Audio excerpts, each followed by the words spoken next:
नमस्कार, मी प्रतीक्षा. DNA मराठीमध्ये आपलं स्वागत. महापालिकेच्या वतीनं शहराच्या लालटाकी येथील नागोरी मुस्लिम मिसगर जमात ट्रस्टच्या मालकीचे सर्वे नंबर 119 मधील नेहरू पुतळ्याला असलेली संरक्षक भिंत काढून घेण्याच्या दिलेली नोटीस गुरुवारी 6 मार्च रोजी रद्द करण्याची नामुष्की महापालिकेवर उडवली आहे. बुधवारी सदर संरक्षक भिंतीचं बांधकाम काढून घेण्यास आलेल्या महापालिकेच्या अतिक्रमण विरोधी पथकाला महाराष्ट्र राज्य अल्पसंख्याक आयोगाच्या सदर कारवाई दिलेल्या स्थगितीच्या निर्णयाने माघारी फिरावे लागले होते. सदर प्रकरण महाराष्ट्र राज्य अल्पसंख्याक आयोगाकडे सुनावणीला असून जो निर्णय येईल तो मान्य राहणार असल्याची माहिती ट्रस्टचे सचिव रेहान काझी यांनी दिली. यावेळी खजिनदार वाजिद खान, शैक्षणिक सचिव इमानुल्ला खान, विश्वस्त इफ्तेखार खान आदी उपस्थित होते. नागोरी मुस्लिम मिसगर जमात ट्रस्टच्या मालकीचे लालटाकी येथील सर्वे नंबर 119 मधील नेहरू पुतळ्यालगत असलेली संरक्षण भिंत पाडण्याबाबत अहिल्यानगर येथील मनपाचे आयुक्त यांनी दिनांक 3 तारखेला आम्हाला एक नोटीस पाठवली. ती नोटीस मला दिनांक 4 तारखेला सायंकाळी 3:30-4च्या दरम्यान मिळाली. तर त्या नोटिसामध्ये त्यांनी बांधकाम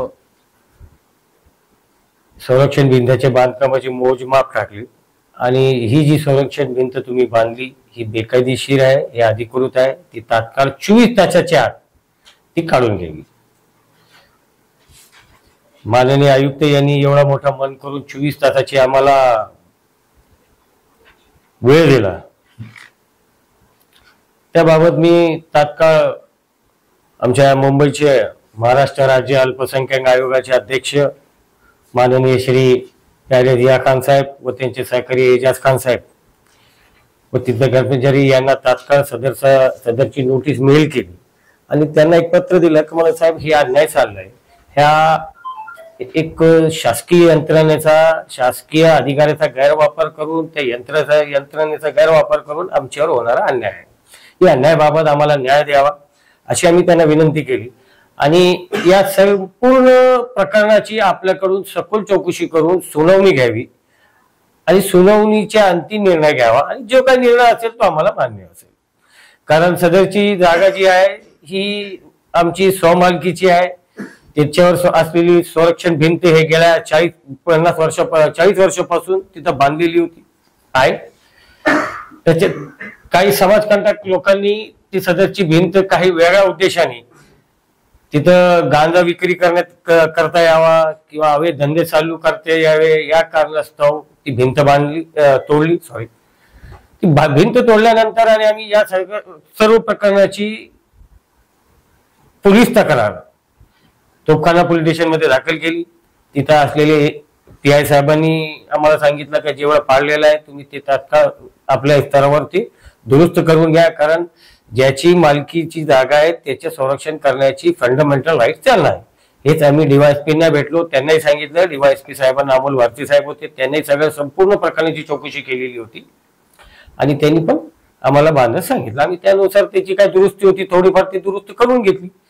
पण पालिकेच्या आयुक्तांच्या काय मनामध्ये होतं मी कालही बोललो, मला माहित नाही का ती असं करतायत. 24 तासाची एवढा मोठा मन करून दिलेली त्यांनी आम्हाला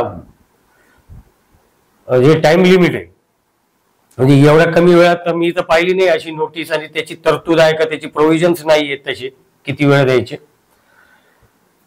तरी काल मग संध्याकाळी 3:30-4च्या दरम्यान अतिक्रमण विभागाचे प्रमुख श्री आदित्य बल्लाळ साहेब तिथं आले. त्यांच्याबरोबर त्यांचा फौज फाटका होता, पोलीस बंदोबस्तही घेऊन आले. त्यांनी त्यांचे पोलीस बंदोबस्त आणला होता. बाकीचे मनपाचे अधिकारी वगैरे होते. या सगळे लोक आले. ज्यावेळेस आम्हाला कळलं आम्ही तिथं गेलो. मी त्यांना तिथं आयोगाने कालच आम्हाला दुपारी पत्र पाठवलं की सदरची प्रकरणाची सुनावणी माननीय आयोग यांच्याकडे चालू आहे. सदर सुनावणी पूर्ण होईपर्यंत संरक्षण भिंत तोडण्याबाबत कारवाई करू नये असं स्पष्ट त्यांनी स्टेट केला आम्हाला आणि त्याची कॉपी मी त्यांना दाखवत होतो. पण ते ऐकण्याचे मनस्थित नव्हते किंवा किंबहुना त्यांच्यावर खूपच दबाव होता, असा आयुक्तांचा दबाव असेल किंवा यांचा असेल. त्यानंतर आम्ही त्यांना आयोगाचे ऑर्डरची कॉपी दाखवली. आम्ही त्यांना सांगितलं की मला साहेब असं आहे, माननीय आयोगाने ह्या संपूर्ण कारवाई स्थगिती दिलेली आहे आणि आयुक्त काय हे आयोगाचे वरण आहे. पण ज्या पद्धतीने त्यांनी आयोगाच्या बाबतीत शब्द वापरले ते अत्यंत चुकीचे होते. याच्या आधी पण आयुक्तांनी ज्या पद्धतीने आयोगाविषयी बोलले ते अवमानकारकच होते आणि याची 100% तिथं तक्रार केली. पण ठीक आहे, नंतर ते आयोग त्यांचे ते बल्लाळ साहेब होते, ते आयुक्ताला फोन लावत होते. आयुक्त काही फोन घेत नव्हते. आम्ही फोन लावला, त्यांनी घेतला. मग आम्ही डीवायएसपींना फोन लावला. आम्ही डीवायएसपींच्या कानावर घातला. म्हणून सर असं आयोगाचं स्टे ऑर्डर आहे आणि हे स्टे ऑर्डरला जुमानत नाही. इथं मोठा जमाव जमलाय. उद्या जर कधी या सगळ्या किरकोळ गोष्टीवरून काही वादविवाद निर्माण झाला, काही धोका निर्माण झाला, याची संपूर्ण जबाबदारी मनपाच्या अधिकाऱ्यांची राहील. यांनी जबाबदारी घ्यावी. मी सर्वांच्या समोर काल समक्ष आलेल्या आदेशाची प्रत त्यांना लेखी स्वरूपात दिली आणि त्याची पोच घेतली मी. आणि पोच घेतल्यानंतर मी ते सगळं तिथं दिले. मग त्याच्यानंतर मग त्यांचं काही कोणाशी चर्चा झाली, आयुक्ताशी चर्चा झाली. नंतर मग आयोगाने स्वतः तिथून फोनवर आम्ही फोन जोडून दिलेला, आयोगाने स्वतः फोनवर बोलले. मग त्याच्यानंतर ती कारवाई त्यांनी कालचे पुरते स्थगित केली आणि आम्हाला आज सकाळी तिथं बोलवलं. आज सकाळी गेलो आम्ही, तर आम्हाला त्यांनी आज एक पत्र दिलं. या पत्रानुसार विनापरवानगी अनधिकृत बांधकामाबाबत प्रभाग समिती समजा 3C ची आम्हाला जी नोटीस होती त्या संदर्भ घेतला आणि त्या पत्र असं दिलं का उपरोक्त संदर्भी विषयांवर कळविण्यात येते की आपण या प्रभागातील survey number 119 city survey number 6998 Appu Chowk Nehru पुतळा लगत बांधण्यात आलेल्या कंपाऊंड वॉलच्या विनापरवाना बांधकामाबाबत वरील संदर्भाने देण्यात आलेली नोटीस रद्द करून मागे घेण्यात येत आहे. तर अशा पद्धतीने आयुक्तांनी निर्णय घेतला, पालिकेने निर्णय घेतला. ठीक आहे, काही गैरसमज होत असतात. कामकाज करताना त्यांचे काही गैरसमज झाले असतील किंवा आमचे झाले असतील.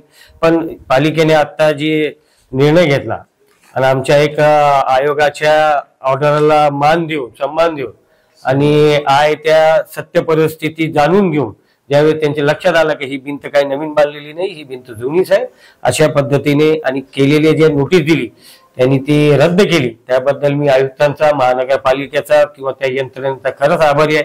एक सत्याचा विजय झाला असं मला वाटतंय आणि या विजयामध्ये सगळ्यात मोठा वाटा हा आमच्या अल्पसंख्याक महाराष्ट्र राज्य अल्पसंख्याक आयोग, त्याचे चेअरमन, त्याचे तिथले सहकारी या सगळ्यांचा आहे.